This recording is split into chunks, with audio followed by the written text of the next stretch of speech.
Every day, 34 people in their 20s and 30s are diagnosed with cancer. On the 7th of July 2015, I was one of the 34. On the 28th of August 2008, I was one of the 34. These are the stories of what happens afterwards. This is AfterThoughts.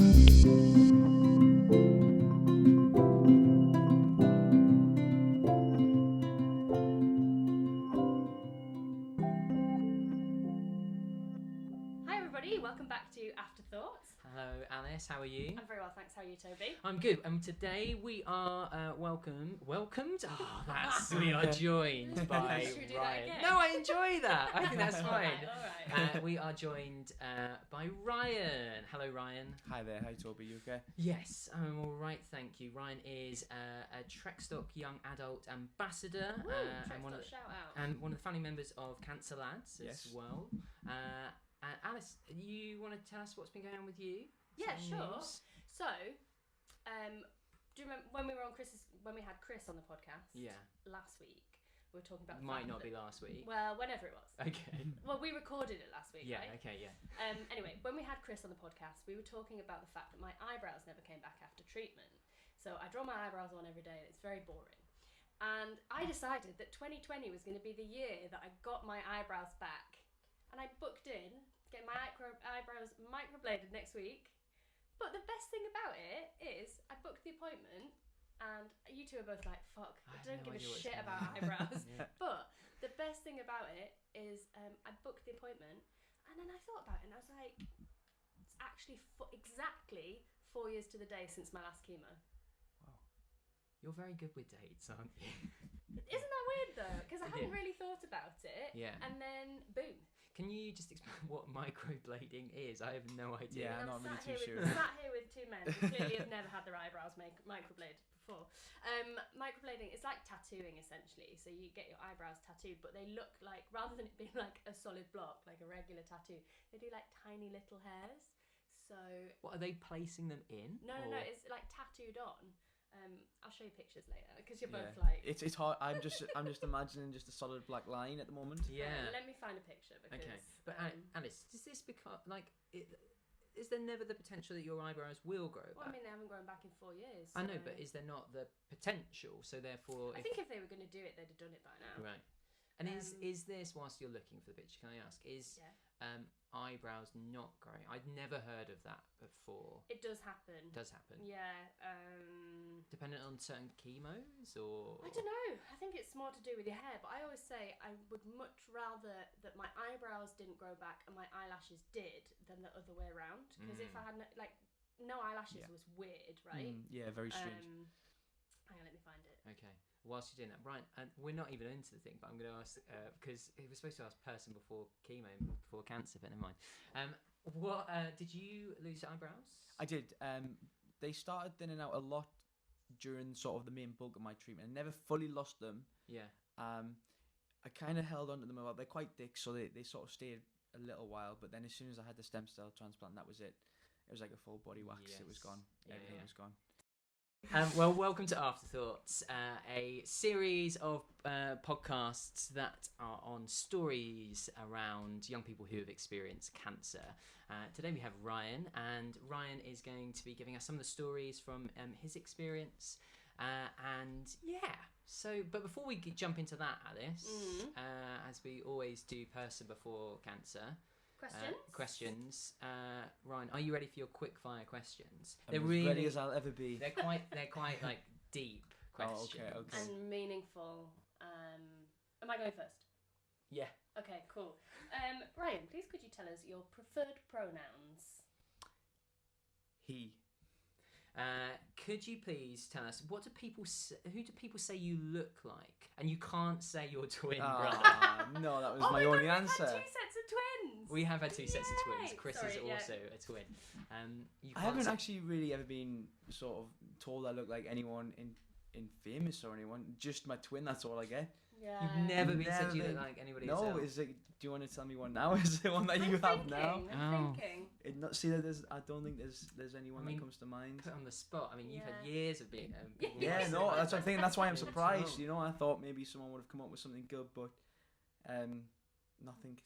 No, I can't do it. Yeah, I can't. Absolutely We'll nothing. Have a think. We might Have a report think, back yeah. on Okay. it. Come on, yeah. What was your first pet? First pet was a pet hamster. And she was called Nasha. Nasha, that's a Because I great used to love name. I used to read the Beano, Okay. and Nasha was the little dog. But I loved it that much. I called my little hamster Nasha. Nasha Oh. the Yeah. hamster. Biggest regret though, because she literally escaped every single night and caused havoc. And yeah, I had to get up at 2:00 in the morning every night, chasing around my mum's bedroom. Oh my God. Ryan, the hamster's out again. Nasha. Yeah, so Yeah. Nasha, what a Never mind. menace. Where do you say you're from? Sunderland. Short Easy. and sweet. Now this has been quite a controversial one. Oh. And there is a wrong answer. Okay. What's your favourite soup? Favorite soup? Okay, I'm not really big on soup, but if I had to choose any kind of soup, it would probably just be a nice basic tomato soup. Oh, God. Yeah. That's Oh, good. Nothing that's crazy. lucky. Safe, that's safe. Yeah. Yeah. 3 words to describe yourself, which is the worst question in the world. Okay. I would say sporty, caring, and loving. So you didn't find that hard, did I you? hate it. And lastly, your favourite childhood TV programme? Oh, this is a difficult one. There's quite a lot.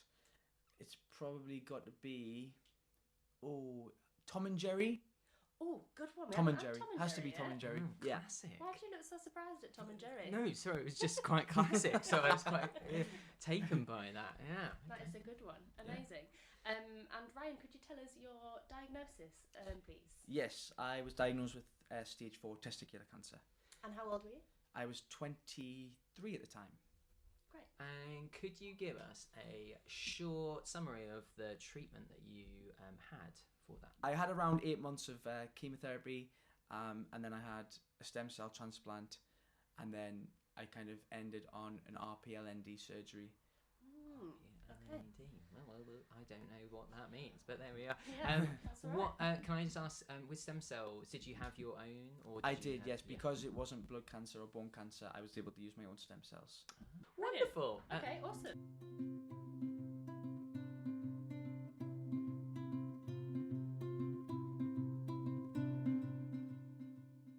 We are so pleased to have you here, Ryan. Thank you so much for agreeing to join us on AfterThoughts. And we want to start off by asking you to tell us a story about beyond a diagnosis. We know that a lot happens beyond a diagnosis. It does. If you could kind of tell us a story around that theme, we'd love to hear it. Yeah, so, there I was just waking up from surgery, and I kind of was in a good place because I thought, this is the be all and end all. This is the final hurdle. And you don't really give you much time to recover. You're sort of shipped out in a couple of days. And I remember them wheeling me down in a wheelchair, sort of shipping me into a taxi. And, it was sort of like a moment of, I'm just going back into the normal world here and I don't feel ready. So you kind of have this thought that you're just going to go straight back into things, but then I spent at least the next week or 2 in bed, and then came the news that I would no longer need any more treatment. That was just a phone call, which was incredible. I remember sort of embracing my mum and my brother, just crying, and there was that really sort of overwhelming emotion of sort of, thank goodness this is just over.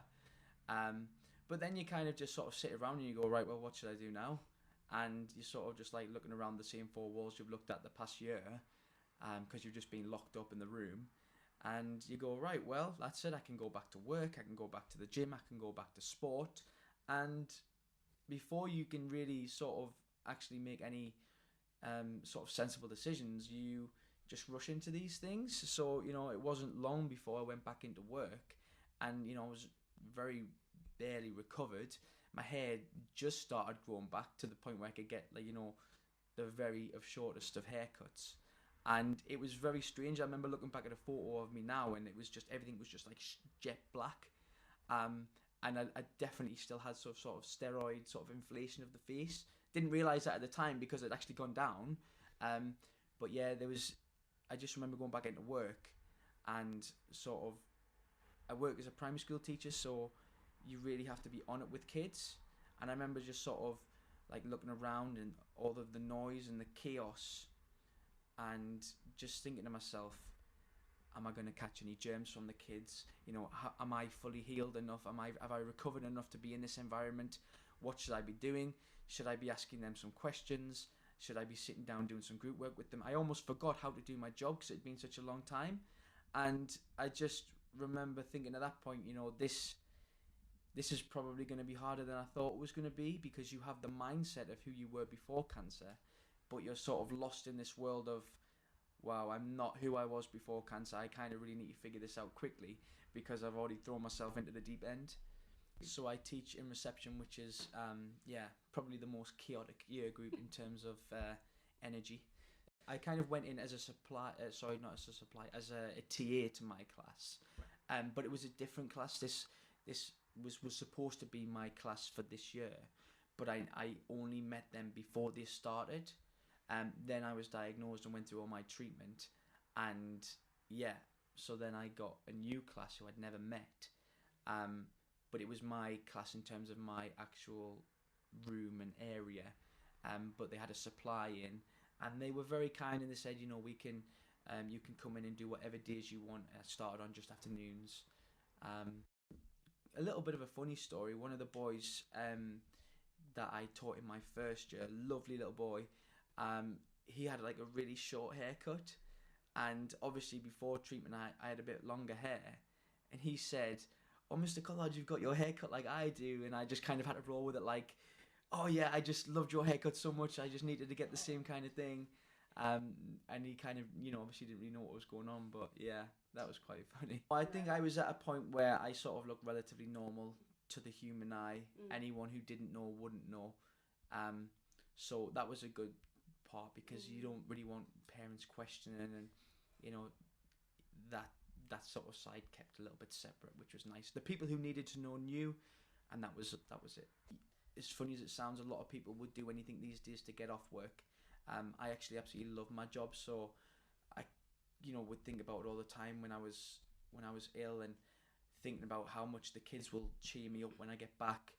And I just thought, if I can just go in and sort of get a couple of days under my belt, maybe that will build up some happiness inside me, because I was in a pretty dark place when I finished treatment. So I thought maybe that could be the sort of spark and the kickstart I need.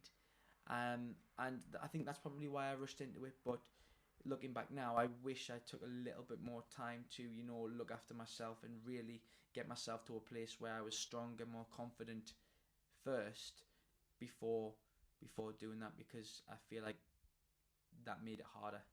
Yeah. You want to become who you were before, and work is one of the main things. And another thing as well, at the end of the day, because I was out of treatment for so long, I wasn't earning any money, but I started to pay rent. And, life goes on around you. There's only so many grants and so many things you can get from all these different charities, which were amazing. But it doesn't cover the cost, especially of rent in London. So yeah, it was a pretty difficult time. I think the worry of using up all my savings and not having anything to be able to keep for my future was one of the things that made me want to go back pretty quickly. But yeah, I think it was between that and the fact of wanting to re-establish myself was definitely the two main reasons. Yeah, I remember taking a selfie on the morning with my Sunderland pencil case, really raring to go. And I remember just walking in there, sort of seeing all the teachers giving me hugs and going, "Oh, it's so nice to have you back." And then sort of sitting down on a chair in front of the class and in front of the kids and thinking, what on earth am I doing here? What do I say? How do I interact with kids anymore? With kids, you've got to be really bubbly and like over sort of energetic, and you've got to match their energy levels. And as you can imagine, after a year of treatment, a stem cell transplant and RPLND surgery, your energy levels are rock bottom. So yeah, I soon found out that it was a lot of play acting to start with. But yeah, I definitely couldn't keep up with the children, so that was pretty hard.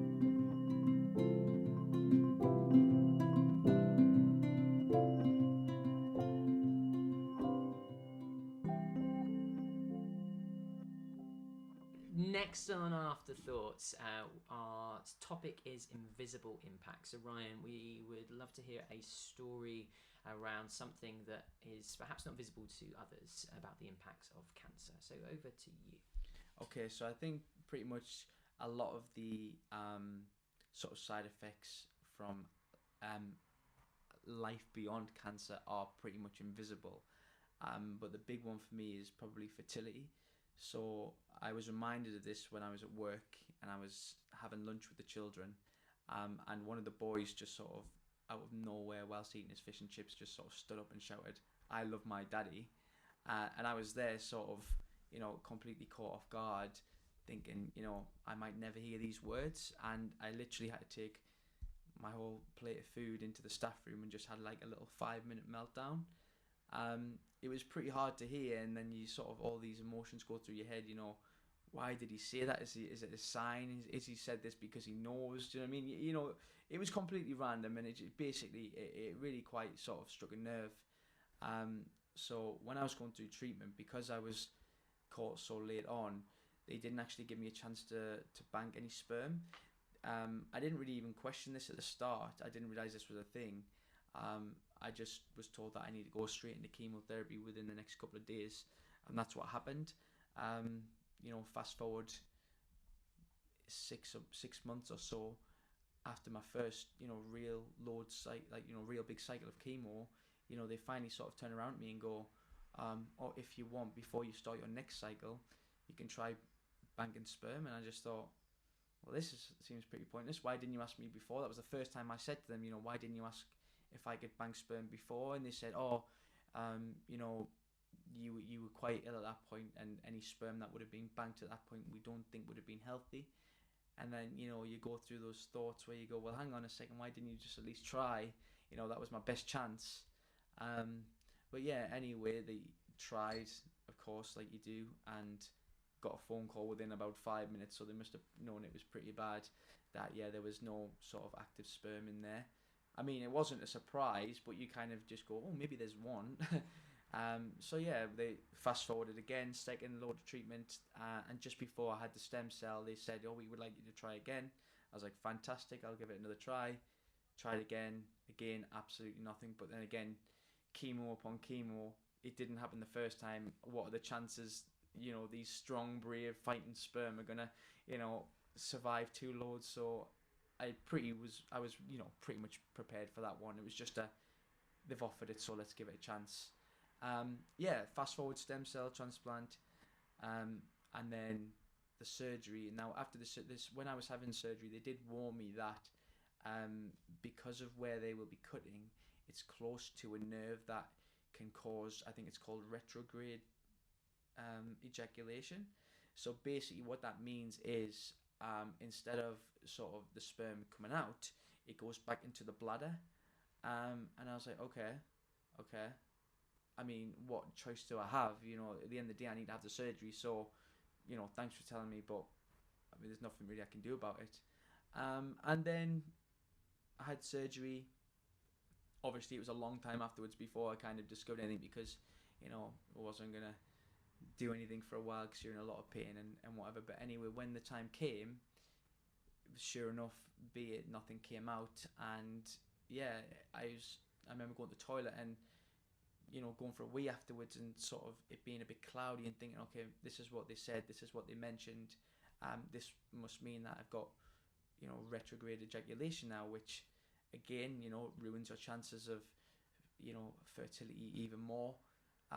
But then even as time has gone on, the wee stopped getting cloudy, so that makes you think, is it even going into the bladder anymore? Because I was thinking, even if it was in the wee, I was told that maybe they could get some semen from the wee, and if I'm not seeing any sort of cloudy wee now, what does that mean? Like, where's it going? Is it not going? Is it there? Is it not there? You just sort of, I kind of ran out of hope a little bit. I always wanted to be a dad. I'm a primary school teacher. I love children, and you can ask my family. It's something I've always said.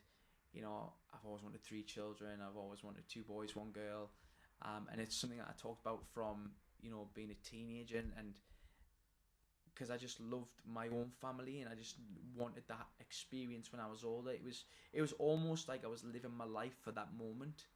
So, you know, to have that ripped away from you in such like, you know, devastating fashion. I mean that in terms of sort of, you know, 1 second it's possible, the next it's just not. And you can't do anything to stop that. You can't do anything to save that. That's, you know, it's quite heartbreaking, really. I'm seeing a specialist. I was very kindly put in touch with a specialist in UCLH. My light at the end of the tunnel, as I refer to her as, and you know, she's offered me lots of options.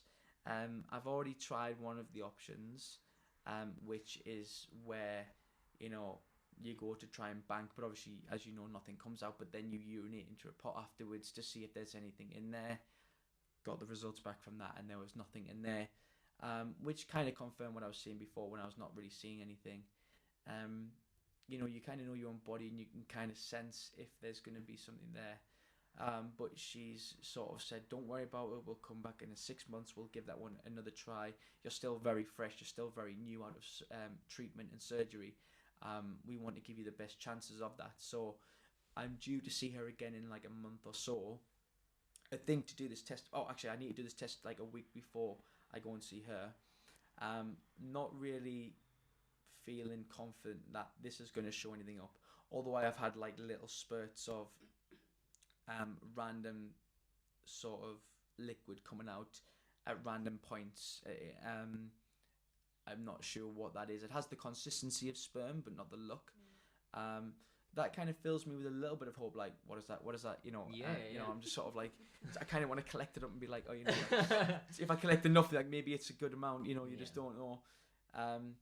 But I'm not really hopeful in this sense. But there are other options she has offered me in terms of some kind of surgical options and whatever. And I just kind of hope and pray that this woman's a miracle worker, really. The longer you are out of treatment, the more likely and the more chance you have of that being possible.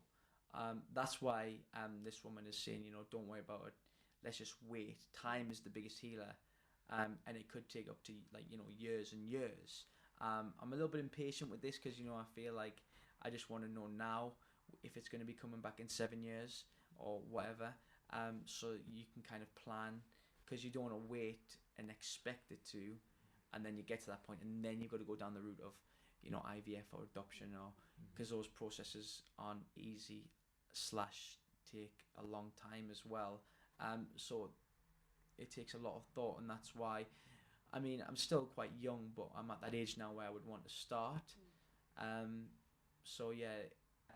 So it was the woman that I see in the UCLH, you know, she came out with a big, bright, bubbly smile, and I remember her sort of leading me into her room and seeing just a load of beautiful baby pictures on the wall, which, you know, after conversation, I realised those were all her sort of successful stories, the families that had sent her pictures of the babies, the families that she's managed to help with fertility issues. So it kind of was like, right, I'm in the right place here. This is the woman I need to be seeing.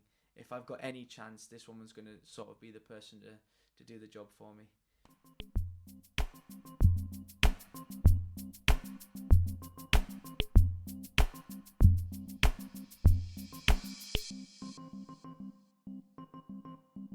Thank you so much for that story, Ryan. I think that's all really important stuff, and really appreciate you talking so openly about that.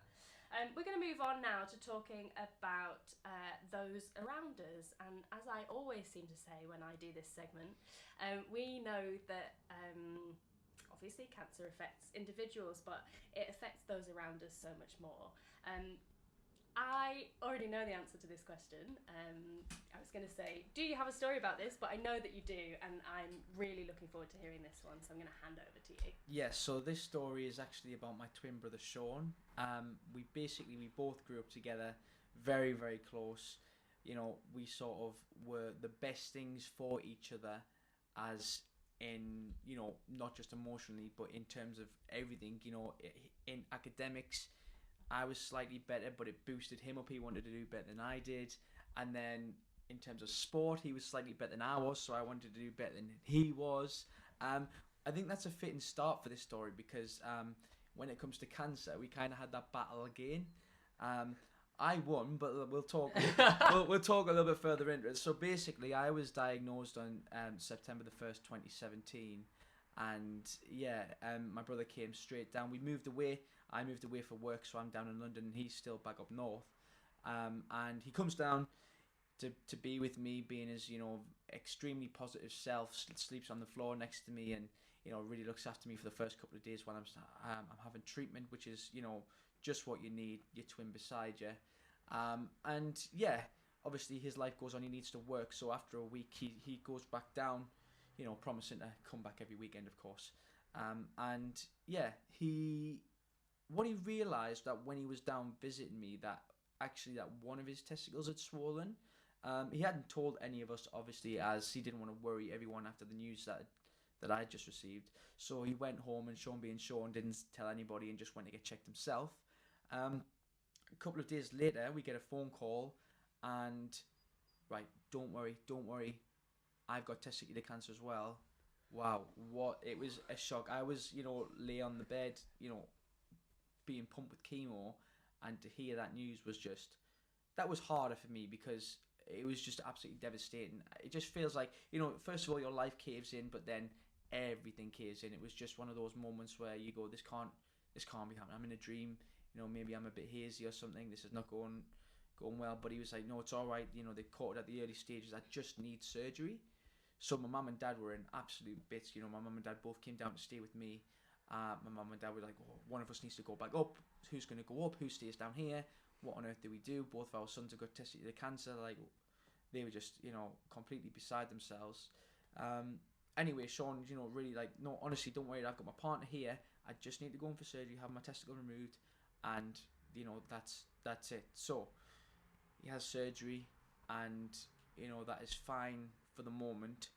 As far as we're aware, luckily they caught it early, and he just needed to have that. But we say he just needed to have that. Still a big thing. You lose a lot of sort of testosterone, and it's a confidence thing, and there's a lot of things that come along with the surgery that I do slightly feel sorry for Sean for, because not only did he have to go through that, because if he just had to go through that alone, then it would have been huge. But because in comparison to where I was, I feel like it got downplayed a little bit, and I don't want him to feel like it was any less than what I went through, because it was still a big thing.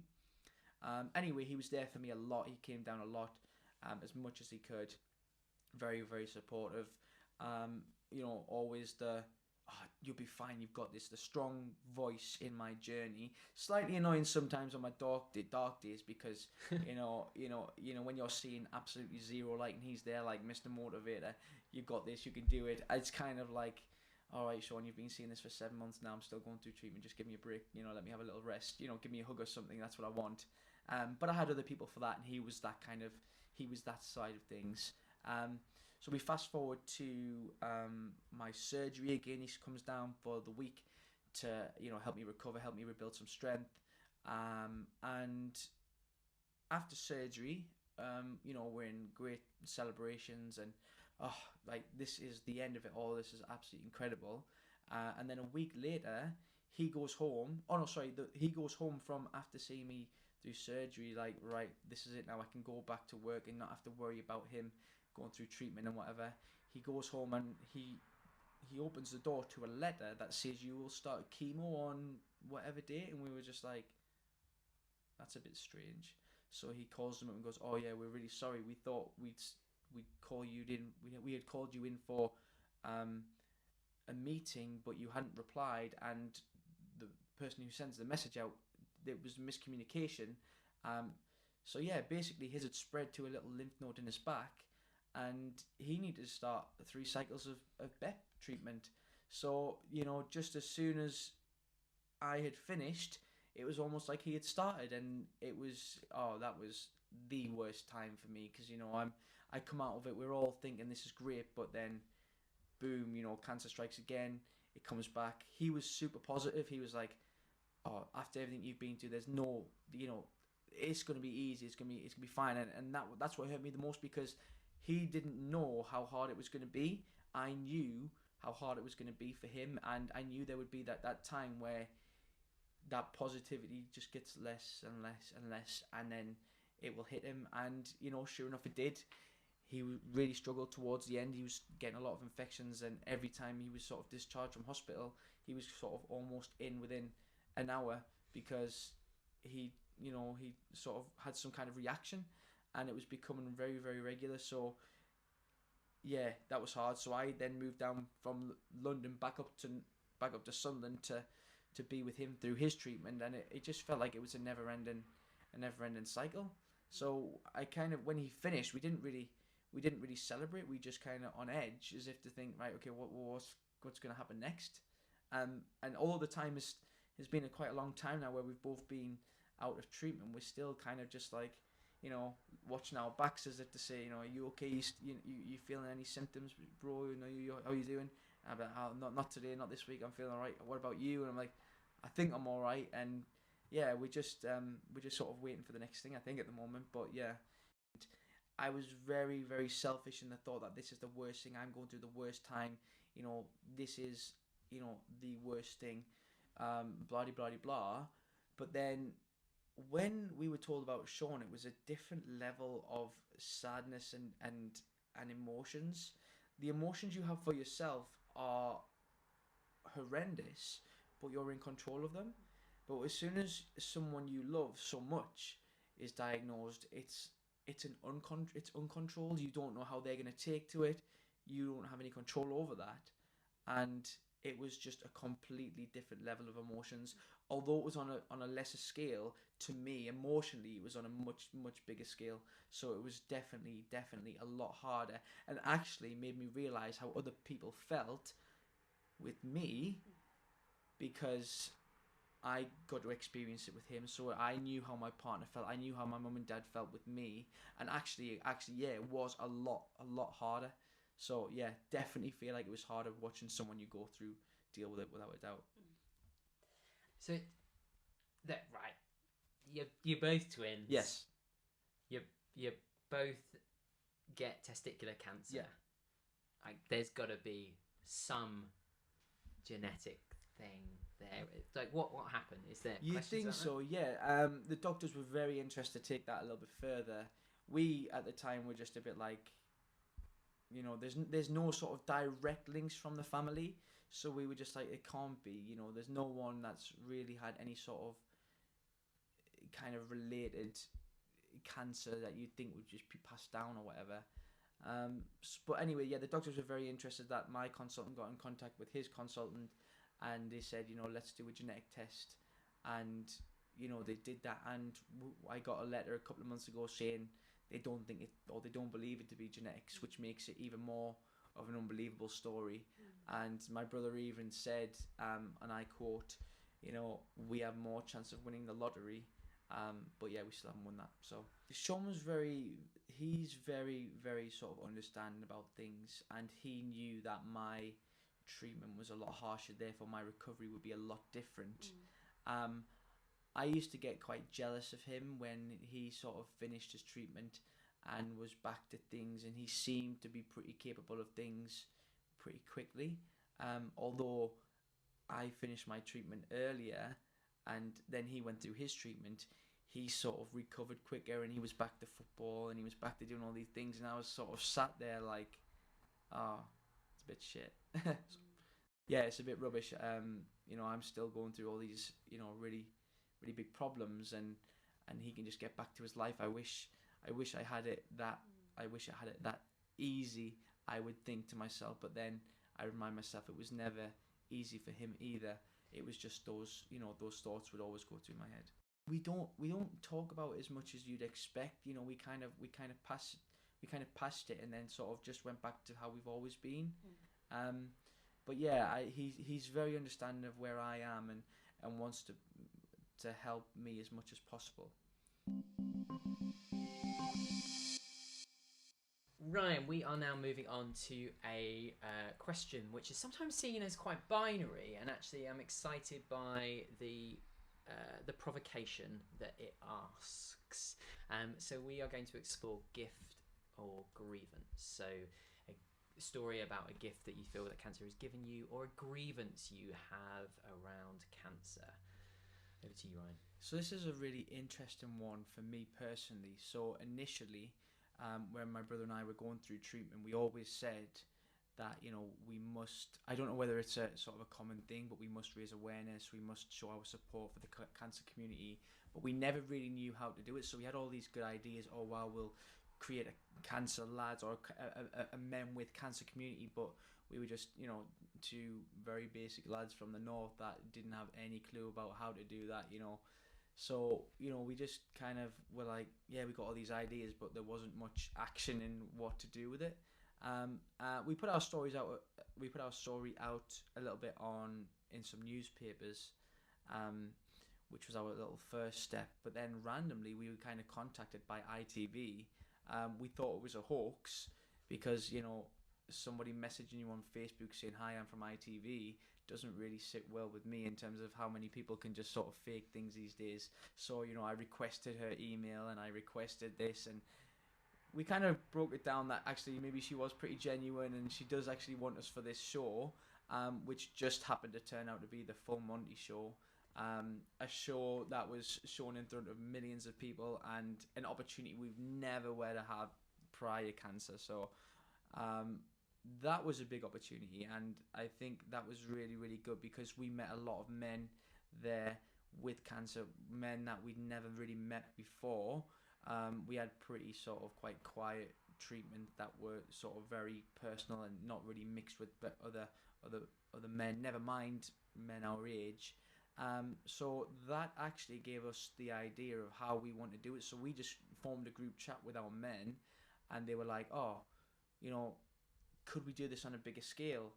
And me and my brother kind of looked at each other like, "Yeah, this is what we want to do on a bigger scale." So we sort of put our ideas together and made sort of a Facebook and Instagram group / page. And yeah, in terms of it being a gift, it's really opened our eyes, and we've met some amazing people. We've had some very, very good opportunities and lots of lovely support. But when I think about it realistically, the where I sit on the scale is probably more on the grievance, because although of all these amazing opportunities, I would most definitely trade them in an instant to have never experienced cancer in any form whatsoever. So yeah, I'm definitely more on the grievance. You know, it does bring opportunities. It does bring, you know, good new friendships and some wonderfully inspirational people. But on a selfish side of things, to go back to, you know, plain old me, I would drop that in a heartbeat, I think. Twist. It's really interesting you say that, because there's obviously this question prompts a lot of discussions about like not sitting at this point, but it changes, it moves. Obviously some days it might be like, oh, actually it's more of a gift. Sometimes it's, oh god, and it slips and slides and stuff like that. But it's so often we're hearing the stories of people who go, actually I would go through it again for what I've learnt, and all those that thing. But it's great to hear that other side of it. I was floating away around the statistic, which I don't even know is true, which is really bad. Don't give statistics out, Toby, if you don't know they're true. You can check it. Yeah. So I think I was told by Sue Morgan from Teenage Cancer Trust, what is it called when you Clanger. Name dropping. Name dropping. And Sue said to me about how it's like 4 out of 5 young people who have gone through cancer would do it again for what they have learnt. And I thought it was quite a high statistic. I just googled Teenage Cancer Trust would do cancer again. Would do cancer again. Good thing. But it's interesting that like we are going to hear them because of the majority. We're going to hear the stories of people going, oh my word, like I would do it again. It's given me this, it's given me that. And so to hear the clear like statement going from that. Yeah, I mean, I'll be honest there. What you learn from cancer and the outlook you have on life is completely different, and I appreciate that, and I'm thankful for how it's made me feel, and I absolutely love supporting other men, and I love helping other men and make them feel, you know, that they're not alone. But the reason why I would say that I would go back to being who I was before, because I help people in my job anyway, So I've always been, I wouldn't feel guilty because I would feel like I'm still who I was before. I'm still quite a helpful and caring person. I'm just doing it on a bit of a wider scale now. Yeah, it's still slightly selfish, but I don't think I changed much in terms of personality. I kind of already had that sort of nature, I believe. I hope nobody would tell you any differently.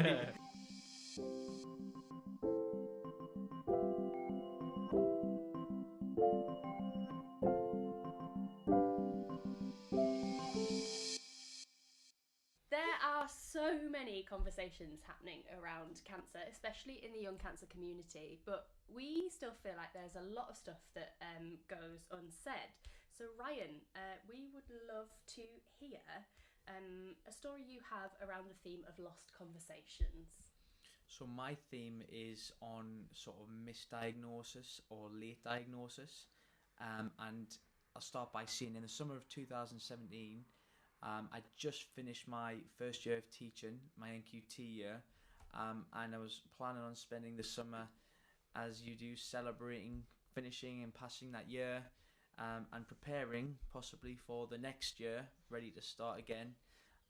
So me and my friend went away on holiday to, oh, where did we go again? We went to Zante. Completely crazy holiday, a bit wild. Is it a lad's holiday? Well, it was just me and another lad. There was only two of us. It was pretty chilled for a lad's holiday. But we just wanted to get out and get some sun, and have a couple of drinks and whatever. And the most bizarre experience happened on a boat party, believe it or not. I actually literally couldn't stand up. I sat down at one point and I couldn't stand up. I felt there was like a weight, like a huge weight in my hip, and my legs just didn't work. And I just thought, mate, have I been spiked? This is really strange. I said to my friend, can you go and get me some water, please? He was like, yeah, what's wrong? I was like, my legs just aren't work. I can't stand up. And he was like, oh, you're just messing around. Honestly, like I wasn't drunk at this point. I was literally it just started, and I was thinking, this is not good. Anyway, I had some water, and luckily by the time the boat pulled in, I managed to get up, and I was a bit shaken, but I was a bit like, well, that was weird. Anyway, yeah, the holiday carried on, no other mishaps. I was kind of waiting for it to happen again, but luckily it didn't. But yeah, then as soon as I went home, I noticed that I was starting to get really, really bad back pain. And I was thinking, okay, I'm used to getting back pain because of the sports that I do, but this was like a different level of back pain. And I had one of those hot sort of bean bags that I would sleep on at night, but to the point where it was absolutely boiling. So the pain wasn't sort of inside my back; it was actually burning my back, and that was a distraction. I was thinking, this is not right. So I went to the GP, and she was like, you've just got back muscular problems. Take some painkillers and rest, and it'll be fine. So I was like, all right, okay, whatever. I even went to see a one of those back cracking experts, and he sort of jolted me with electricity and got me in all sorts of shapes and positions and cracked my back, and I actually came away from that thinking, wow, that was what I needed. Actually, I felt great. And sure enough, half an hour later when I got home, wasn't quite the case. Back to the extreme pain and thinking, there's something wrong here. Anyway, that sort of quickly spiraled into one day I was taking my brother to work, driving in the car. Oh no, he was driving in the car at that point, and all of a sudden, like, my right arm just went floppy. I was like, that was weird. And he was like, you okay? Do you want some water? I can run into work and get you some water. I was like, oh no, it's alright. It's just, maybe it was just the position I was sitting in or something. So, okay. I drove home. Then did the exact same thing the next day, but the next day it happened again at the exact same place, but instead of my right arm, it was the whole side of my right body. So my right leg, my right arm, the right side of my face, and it was just completely numb. And I was trying to speak to my brother, and I was just in shock, and I couldn't get my words out, and he was looking at me like super concerned. And I remember him going into work and having a little bit of a breakdown, like had a little cry, and I rang my dad thinking, Dad, I don't know what's wrong with us, like, this back pain I'm getting. Well, now I'm starting to go numb, and it doesn't feel right. And he was like, drive straight to the nearest your nearest sort of, like, not hospital, but somewhere where you can go in. What are they called? Walk-in centre? Yeah, walk-in centre. And your mum's going to meet you there. and go from there. So went to a walk-in centre, explained the problems. They did blood tests and everything. Right, well, that's fine. Off you go. We've done all we can. We'll send for results, whatever, and we'll let you know. I was like, right, that's fine. But yeah, then it really progressed, and this is a couple of weeks now. I've been seeing the GP. I said I've seen the GP a couple of times, more blood tests, and it got to the point where I was literally going numb 4 or 5 times a day, and then that sort of progressed to the point where I would go numb, and then I would just black out. So it got to a point where it was actually really quite scary, and it was getting closer and closer to the end of summer, and closer to the start of the new school term. And I'm thinking, hang on a second, I can't be passing out and going numb in front of the kids. What on earth? I need to get this sorted pretty quickly. And funnily enough, I saw a Facebook post about prostate cancer that I was showing symptoms for, back pain, numbness, some kind of like other type things. And I was like, no, surely not. This is just one of those random things that comes up. This is definitely not going to be anything like that. What am I talking about? Anyway, I went to the GP again when I was back down here in London, and she said, okay, we'll send off for is it neurology with the brain? It might be something to do with the brain, possibly epilepsy, but you've got to wait like 90 something days. We were like, oh well, that's great. That's not really going to help. What am I supposed to say to the school if this is happening? I was like, fine. What about the numbness? What about everything else? She was like, right, we'll send you off for more blood tests, blah de blah. And I was just thinking, and then my mum mentioned, oh, actually, you saw this Facebook post about prostate cancer, and she just looked at me and went, don't be silly. He's only a young lad. And I was like, oh, it kind of put me at ease a little bit, but it sort of was a little bit like, okay, maybe she's not quite, she's confident it's not that, so maybe I should be confident it's nothing like that. Anyway, went to get the blood tests literally the next day, I think it was, and while I was up in Mount Vernon getting the blood test, and my mum was like, oh, should we go for a walk? We haven't been for a little walk. And there was a little pub down the road, so we went to walk down there. And as I was walking down there, completely, again, one side of my body just went completely numb, and I just passed out on the side like a little grass verge. And I could hear, but I couldn't see, like, when you're sort of in that moment, I could hear what was going on. My mum was shouting for people to stop. Like, my son's just passed out. This has been happening for like 3 weeks now, 4 weeks now, and nothing's been done. Can you help me? Can you call an ambulance? And an ambulance came.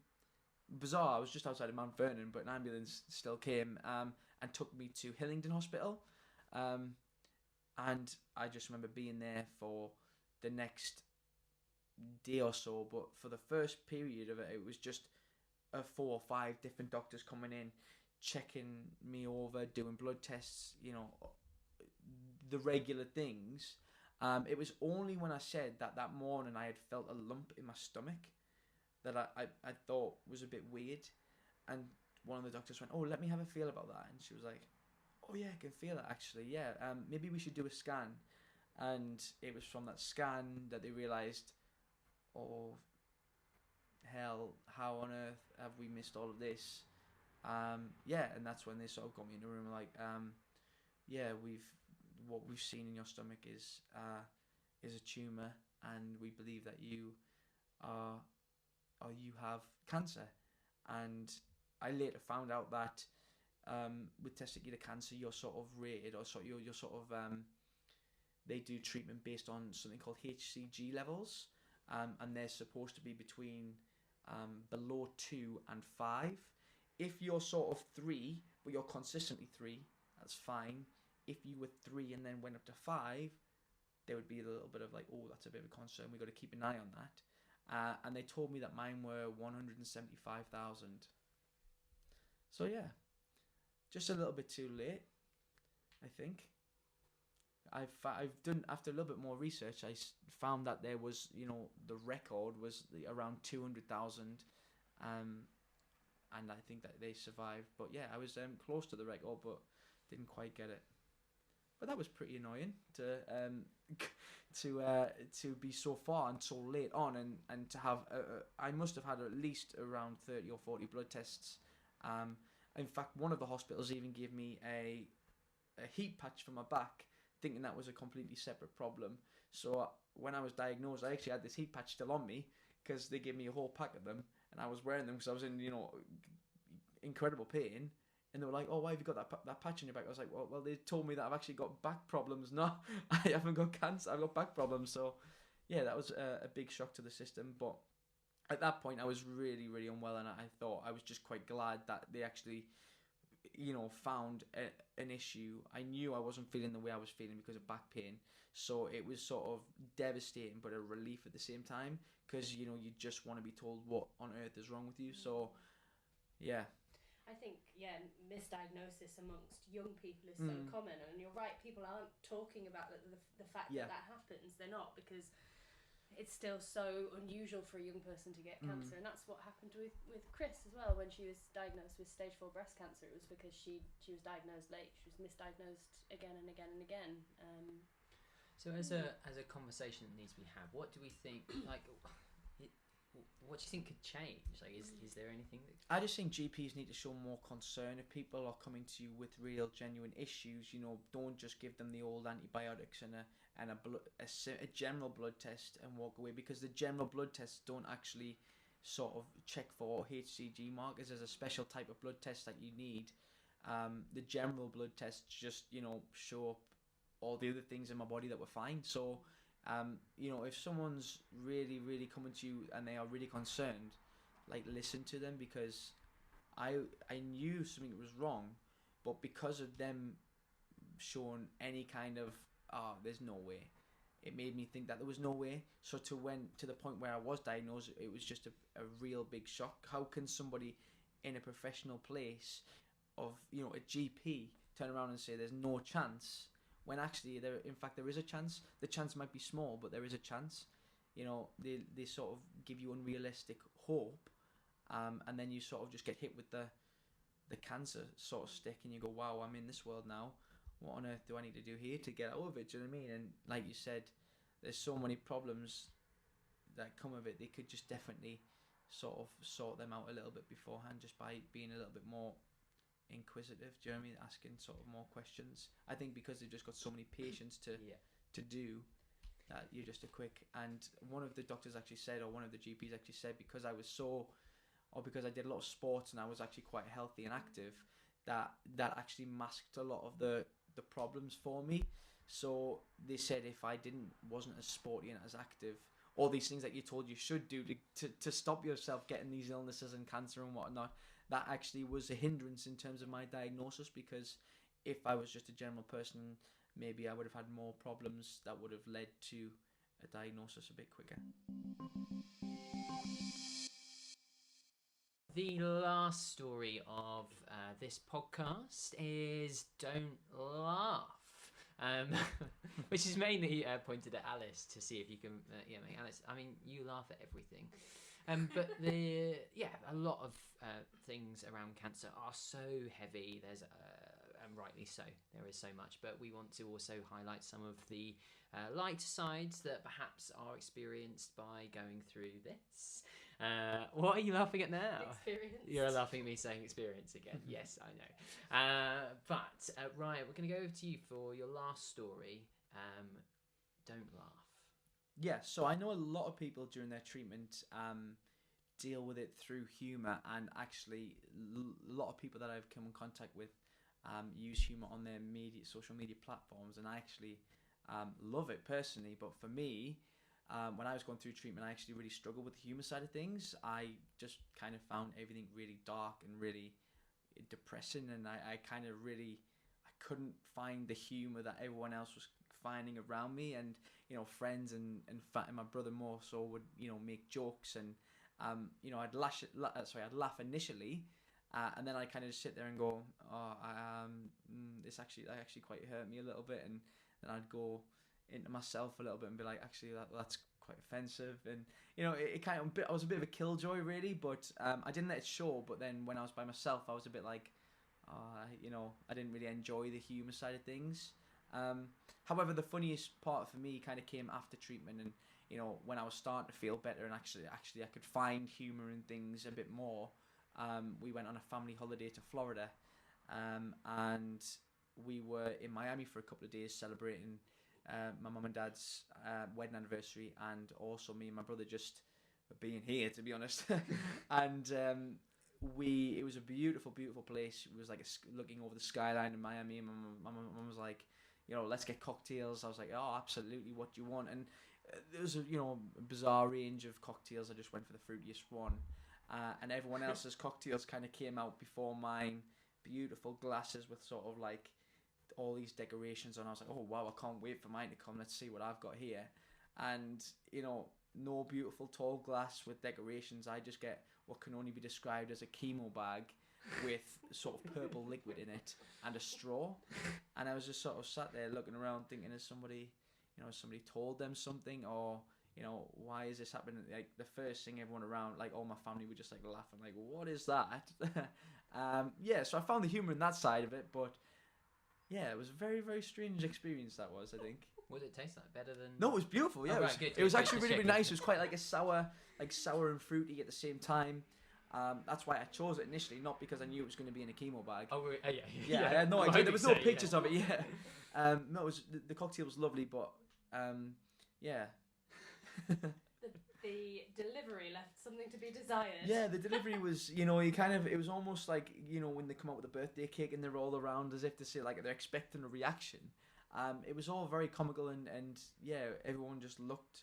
It was the last cocktail to be delivered, and everyone just sort of looked at me as if to say, "Do we see anything? Is he aware?" And I was very much aware that it looked like a chemo bag. The amount that I'd had, I was very aware, and sort of I think it was my partner that looked around and goes, "That looks like a chemo bag," and I was like, "I know it looks like a chemo bag. It's very obvious." And they're like, "Oh, we must get a picture." And I was like, "Okay, we'll get a picture." Thank goodness that your partner said something and like recognised it, so you Yeah. weren't just like. Anyone else? Yeah, Anyone else it was doing good this? that she broke the ice here, because I think we were all thinking it, but nobody really knew what to say. I think my family was aware that I wasn't very good with the humour side of things, but I think I was at that point now where, yeah, I could start laughing at things like that. Was that quite a release? Like when you all started having a bit of a, like, because I'm sure, holding it and being like, oh my god, this. Yeah, was there anything with that? I think so. Yeah, I think it was actually, because I spent a lot of time not really finding the humour, but I think if I was still in active treatment, I wouldn't have found it that funny. Sure. I think because I was sort of out of the other end, so to speak, and starting to feel better, and actually, I was in Florida having the time of my life. I was thinking, I can get back to experiencing all these good things. Maybe the end isn't actually near. I can enjoy and have a laugh about things. Yeah, so it was good to sort of finally feel that my humour was coming back.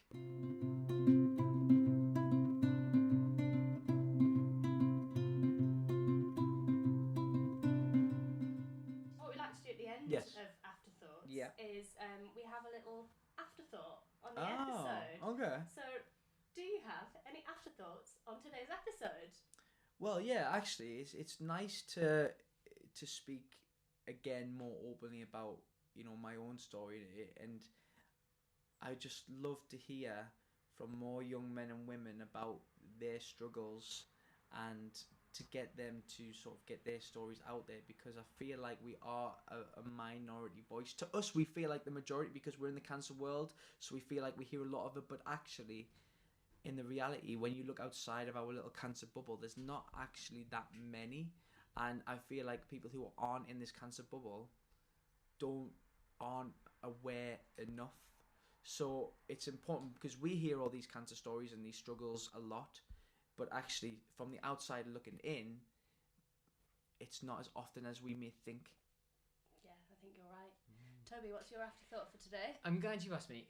My afterthought on today is, it's been really great to have you on, Ryan, and to hear your stories. And like I think particularly around fertility and like Agreed. It's something like it's funny to say, but like in a wider sense, thinking about how important like having a male perspective on something is, and how much we do hear from men on lots of things, but like actually about fertility, it is so full of things that are going on, and it's really great to hear a story about that, just to get people to understand about that impact. And my afterthoughts are, I'm really thankful to have those stories on Afterthoughts. Oh, sorry. Hi, Alice. Alice, what are your afterthoughts on today's episode? So my afterthoughts on today's episode, always great to have another Northerner on Thank you. the podcast. No, Ryan, you've told us some amazing stories, and I think it's so important that we have these conversations. My other afterthought is that next time I'm talking to people about my eyebrows, I'm going to pick my audience better. Strong. You can find us on all of the usual social medias, so Facebook, Twitter and Instagram. We are at AfterThoughts34, and we'll be sure to share Cancer Lads as well. Thank you so much for listening to Afterthoughts. Thank you so much for listening, and thank you again, Ryan. Thank you very See you much, next both of you. Thank time. you very much. Bye.